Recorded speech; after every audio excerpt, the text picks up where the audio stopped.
In an age of speed, when we can traverse the globe in a few hours without seeing anything but sky, it's inevitable that the individualists among us will rebel and, when they can, seek to recapture the tranquility and romance of yesterday, with horse-drawn carriages, for example. Men like George Matthey, who has collected a fleet of them, renovated and restored to the minutest detail.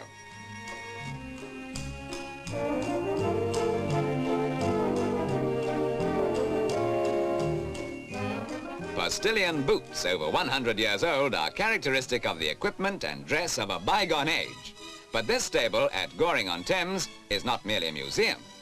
Everything is kept in tip-top condition and ready for use at a moment's notice. The adjustable horseshoes, for example. In fact, the prized horses here have to be shod every week.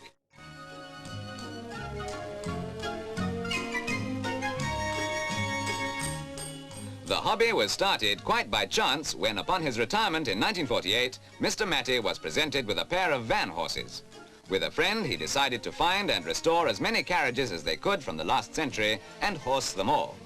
The collection was already established when they travelled to the continent to find a matched team of horses of show-ring standard, and from North Holland brought back this magnificent team.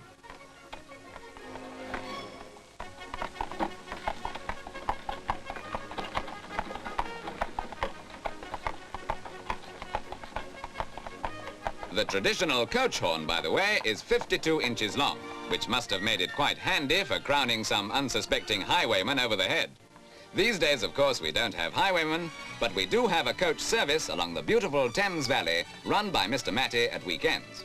And what better way to see this delightful stretch of river country than like this?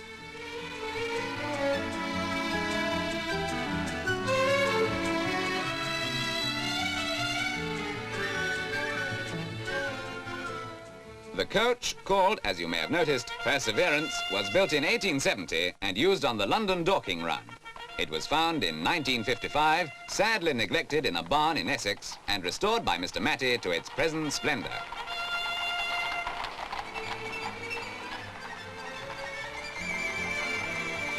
Among the passengers on this occasion is Marshal of the Royal Air Force, Sir Arthur Bomber Harris. A far cry from bombers, but then perhaps it's the men who know those symbols of the 20th century who really appreciate these of yesterday.